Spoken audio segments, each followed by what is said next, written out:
नमस्कार, मैं हूँ यतेंद्र तिवारी। ब्रज 84 कोस भगवान श्री कृष्ण की और राधा रानी जी की क्रीड़ा और लीला स्थली है और करोड़ों लोगों की ये आस्था ब्रज 84 कोस से जुड़ी हुई है। ये मेरे साथ जो कुछ लोग बैठे हुए हैं, इनकी पीड़ा ये है कि इस ब्रज 84 कोस में भगवान श्री कृष्ण और राधा रानी की क्रीड़ा भूमि और लीला भूमि में तमाम जगह मांस, अंडा आदि की बिक्री होती है। ऐसे में इन लोगों का कहना है कि ये भगवान श्री कृष्ण की लीला स्थली है और यहाँ पर मांस, अंडा आदि की बिक्री पर रोक लगनी चाहिए, क्योंकि यहाँ आने वाले लाखों करोड़ों श्रद्धालुओं की आस्था जो है प्रभावित होती है। साथ ही जो है जो स्थानीय लोग हैं उनकी भी आस्था प्रभावित होती है। तो बात करने के लिए हमारे साथ ब्रजाचार्य मामला ये हमारे गोपाल भैया हैं और नंदगांव से हैं और धार्मिक स्थल से हैं। नंदगांव, बरसाना, गोकुल, वृंदावन ये सब रस में और प्रेम में और दया में और लीला में स्थल हैं। तो इनके देखते हुए इन्होंने एक बात कान में डाली और उन्होंने काफ़ी प्रयास किया।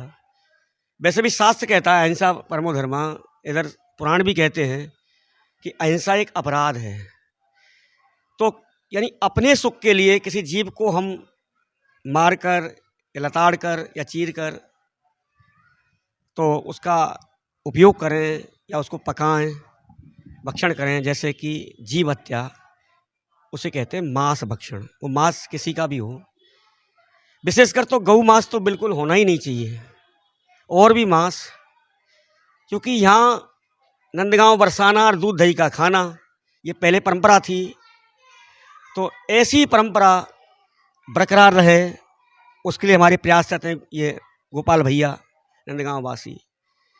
तो एक करबद्ध निवेदन है कि जो भी इस बात को सुनता है, जहाँ तक जा रही है, ब्रजवासी, ब्रज के अनुयायी, ब्रज के याचक, ब्रज के संत, ब्रज के आचार्य और ब्रज के सामाजिक, ब्रज के पुजारी, पंडित, अन्य सबसे निवेदन है कि अगर मांस भक्षण और मांस का उपयोग हमारे मुख्य स्थानों पर रुक जाए तो ये बहुत ही धार्मिक, आध्यात्मिक और एक अनेकों जीवों की दया मिलेगी और उन जीवों को जो कष्ट होता है वो जीवों को कष्ट बचेगा। तो ये मांस का अगर रोक हो जाए तो काफ़ी उत्तम, और इससे स्थान भी पवित्र और स्थान के साथ साथ जो आने वाले हैं उन पर भी दुष्प्रभाव नहीं पड़ेगा, क्योंकि अन्न का एक प्रभाव होता है, दो प्रभाव होते हैं, कुप्रभाव और प्रभाव। तो जो ब्रज के अनुकूल नहीं है, जो ठाकुर के अनुकूल नहीं है, जो ब्रज की परंपरा के अनुकूल नहीं है, उस चीज़ का भक्षण करना, चाहे बाहर का करे चाहे यहाँ का करे, चाहे वो बिक्री के माध्यम से हो, वो थोड़ा विशेष घातक और दुखदायी है। तो इसलिए इस पर अगर रोक हो तो बड़ी कृपा होगी। जय जय श्री राधे। तो हमारे साथ बात करने के लिए और लोग भी मौजूद हैं, थोड़ा सा आगे आ जाइए, अपना परिचय दीजिए। मेरा नाम गोपाल गोस्वामी है। सर्वप्रथम तो मैं आप सभी को हाथ जोड़ के जय श्री कृष्ण कहता हूँ। हमारे सनातन धर्म में तो एक चींटी को भी जो है भगवान का रूप दिया गया है। हम हर जीव में, हर जगह पे और हमारा ब्रज 84 कोस जो है, ये हमने बड़े बड़े रसिकों के मुंह से सुना है कि ब्रज का कण कण गिरिराज जी का स्वरूप है और ब्रज में जितने भी नाली विच्छेद बह रहे हैं वो सब यमुना जी का स्वरूप हैं। तो ये प्रेम की भूमि है, ये महाराज की भूमि है। यहाँ नित्य लीला प्रिया प्रीतम ने की है। तो बड़ा ही खेद है कि यहाँ जीवों की हत्या होना, गुरुजी ने बताया था उग्र पापों में से एक जीव हत्या आती है। तो हमारे ब्रज में ये सब अनुचित है, उचित तो बिल्कुल कुछ है ही नहीं कि जीवों की हत्या कर करके उनको उल्टा लटका लटका करके, और कई अप्रत्यक्ष रूप से या प्रत्यक्ष रूप से यहाँ कसाई घर भी चलाए जा रहे हैं। जैसे कि अभी आज आप जाकर के कोसी की स्थिति को देख लीजिए या कामवन की को देख लीजिए। और बल्कि मैं तो ये कहता हूँ कामवन तो आदि वृंदावन का स्वरूप है। कामा जो है ये मानगढ़, दानगढ़, बिलासगढ़, घेबरवन और ये कामवन आदि वृंदावन का स्वरूप है। तो हम चाहते हैं कि ब्रज 84 कोस से ही मांसाहार की बिक्री जो है बंद होनी चाहिए और जो कसाई घर यहाँ चलाए जा रहे हैं उन पर अंकुश सरकार द्वारा भी लगना चाहिए। और हम सभी ब्रजवासी इस घोर पाप को अपने ब्रज में नहीं होने देंगे और हम इसके लिए प्रयासरत हैं। और हम आप सभी से भी अनुग्रह करते हैं कि आप भी हमारे साथ में मिलकर इस हमारे साथ में आप कार्य करें। राधे राधे। ब्रज 84 कोस की सीमा 84 कोस में फैली हुई है, यानी ये 3 राज्यों से होकर के जाती है, उत्तर प्रदेश, राजस्थान और हरियाणा। तो ऐसे में हरियाणा सरकार और राजस्थान सरकार, चलो यूपी तो मथुरा में तीर्थ स्थल घोषित हैं कई, जहाँ पर मांस और शराब और अंडा जो है पूरी तरह से बिक्री पर रोक है। लेकिन ब्रज 84 कोस में केवल ये कुछ गाँवों को, कुछ स्थानों को चिन्हित किया गया तीर्थ स्थल के रूप में, लेकिन और भी गांव हैं जो भगवान श्री कृष्ण की लीला स्थली हैं। तो आपका कहने का मतलब है उन लीला स्थलियों पर भी रोक लगनी चाहिए। लेकिन जो हरियाणा और राजस्थान है उस पर कैसे आप अंकुश लगाएंगे? देखिए, हमारा जो ब्रज है, जो 84 कोस का ब्रज है, जैसे कामवन अभी हमने आपको बताया था कि वो आदि वृंदावन का स्वरूप है कामवन। तो कामवन जो है वो राजस्थान में आता है। तो राजस्थान सरकार से इसके लिए हम अपील करेंगे, हाथ जोड़ के अपील करेंगे राजस्थान सरकार से कि कामवन में आप अंकुश लगाएं। ये सब नहीं होना चाहिए कामवन में। और हरियाणा की सरकार से भी हम इसी प्रकार निवेदन करेंगे कि हमारे 84 कोस को इस मांसाहार से मुक्त किया जाए। क्योंकि भगवान श्री कृष्ण ये हमारी ही नहीं, बल्कि हम जो आवाज़ उठा रहे हैं हमारी ही नहीं, ये तो बल्कि पूरे सनातनियों की आस्था का सवाल है। हमारे प्रिया प्रीतम की जो लीला यहाँ हुई है ब्रज में, इस पे तो कोई डिबेट कभी हो ही नहीं सकती कि राधा रानी ने बरसाना में और नंदगांव में और ये ब्रज 84 कोस में लीला की है। अब लोगों को, हमारे दर्शनार्थियों को पता भी नहीं होता, गेंदोखर उधर भड़ोकर और ये जितने भी गांव हैं, खादरवन, यहाँ पे भी ठाकुर जी ने विशेष लीलाएं की हैं। तो ब्रज का जो स्वरूप है वो बहुत ही प्राचीन है और इसकी प्राचीनता को बचाने के लिए हमने ये कदम उठाया है। कल को ये ना हो, कल को आज तो कोसी में इतनी ज़्यादा दुकानें खुल गई हैं या कामवन में इतनी ज़्यादा दुकानें खुल गई हैं, कसाई घर खुल गए हैं, कल को ऐसा ना हो कहीं ना कहीं से हमारे यहाँ पे बरसाना में और नंदगांव में भी हम कुछ ना कर पाएँ और वो आने वाले टाइम में ऐसा समय आ जाए जो यहाँ भी ये सब की बिक्री होने लगे। तो हमारे साथ बातचीत करने के लिए और भी लोग हैं जो यहाँ, आप कहना चाहेंगे? मैं इस बात को अपने घर से ही स्टार्ट करता हूँ कि ब्रजमंडल हमारा घर है। बरसाना से ही हो? हाँ, ब्रजमंडल हमारा घर है और किसी भी चीज़ की मुहिम, पहले कोई भी सुधार हो, अपने घर से स्टार्ट होता है। ब्रज की गरिमा को धूमिल होने से बचाने के लिए ब्रजवासियों की सभी की जिम्मेदारी है, किसी एक की जिम्मेदारी नहीं है। सब ब्रजवासियों की जिम्मेदारी बनती है कि ब्रज की गरिमा को धूमिल नहीं होने दिया जाए। और जितनी भी मांस बिक्री या मांस भक्कड़ का काम हो रहा है, इसको भी रोकने के लिए प्रथम भागीदारी ब्रजवासियों की है, किसी और की जिम्मेदारी नहीं है। पहले हम लोग एकत्र होंगे तभी हम किसी गवर्नमेंट को या मजिस्ट्रेट को या सीएम को ये विनती लगा सकते हैं। मगर हमें सुधार नहीं हुआ, हम लोग एकत्र नहीं हुए, तो हम आगे भी कुछ नहीं कर सकते हैं। तो ब्रज की गरिमा को और ब्रज की गरिमा को धूमिल नहीं होने देने के लिए हम लोग सब यहाँ इकट्ठे हुए हैं और हमारा यह प्रयास रहेगा, जी जान से प्रयास रहेगा कि ब्रज की गरिमा को धूमिल नहीं होने दिया जाए, मांस बिक्री पर रोक लगाई जाए। बरसाना में तो योगी जी ने पहले ही रोक लगाई हुई है। अकेला बरसाना ब्रज 84 कोस में नहीं आता, जिसमें मथुरा भी आता है, कुछ हरियाणा के भी प्रांत हैं, कुछ राजस्थान के भी प्रांत हैं। 84 कोस के अंदर ब्रज का विस्तार है। अकेले बरसाना में अगर मांस बिक्री नहीं हो रही है तो इसका मतलब ये नहीं है कि पूरे ब्रजमंडल में नहीं हो रही हो। बहुत सी जगह मांस भक्षण हो रहा है और बिक्री भी हो रही है और हम सबकी जिम्मेदारी है कि इस पर रोक लगाई जाए और करबद्धता से रोक लगाई जाए। हम लोग सबको एकत्र होकर इसके प्रति कार्रवाई की जाए और जो इसके लिए जो नियम बनेंगे उन नियमों को फॉलो किया जाए। तो क्या रणनीति है आगे इसको लेकर के? नाम क्या है? रामचंद्र। रणनीति ये है कि जो भी कार्य होगा वो बाकायदा ये पूरी मंडली है ब्रजवासियों की। कितने लोग हैं मंडली में आपकी? मंडली में ये पूरा बरसाना ही हमारी मंडली है, ऊंचे गांव पूरा का पूरा ऊंचा गांव, ये सारी मंडली है। जहाँ इस मुहिम से और लोगों को भी जोड़ेंगे जो बाहर और ब्रज 84 कोस के और लोग हैं उनको भी जोड़ेंगे? जितने भी ब्रजवासी जो कहते हैं कि हम ब्रजवासी हैं, वो सब, उन सब लोगों को इससे जोड़ा जाएगा, उनको प्रेरित किया जाएगा। जो उसके लिए प्रेरित नहीं है, कहते हैं ना कि अगर घर में ही विभीषण हो तो आप में फूट डालने में कोई ज़्यादा समय नहीं लगेगा, मरने में ज़्यादा समय नहीं लगता है अगर घर में विभीषण ही हो, है ना। तो उसी प्रकार जो ब्रजवासी इस मुहिम के प्रति जागृत नहीं है, जिनके सामने मांस बिक रहा है, अंडे बिक रहे हैं और वो देख के सिर्फ यूँ कह देते हैं चलो कोई बात नहीं है, हमको क्या मतलब है, उन लोगों को भी इससे जोड़ा जाएगा कि भैया अगर आज तुमने अपने घर में इसको नहीं रोका तो कल को बाहर से भी लोग आएंगे और तुम्हारे घर में हत्या पूरा एकदम अपना अड्डा बना लेंगे, तुम्हारे घर को भी अपना ही घर बना लेंगे। और यहाँ पर जैसे कि बाहर शहरों में मांस की फैक्ट्रियाँ हैं, फिर ब्रिज में भी मांस की फैक्ट्रियाँ होंगी। अभी तो दबक के सब कुछ काम हो रहा है, पर ब्रिज में भी मांस की फैक्ट्रियाँ होंगी। अगर हमने आज के समय पे कार्रवाई नहीं की, हमने जागरूक नहीं हुए इस मुहिम के प्रति कि ब्रिज में मांस पे रोक लगे।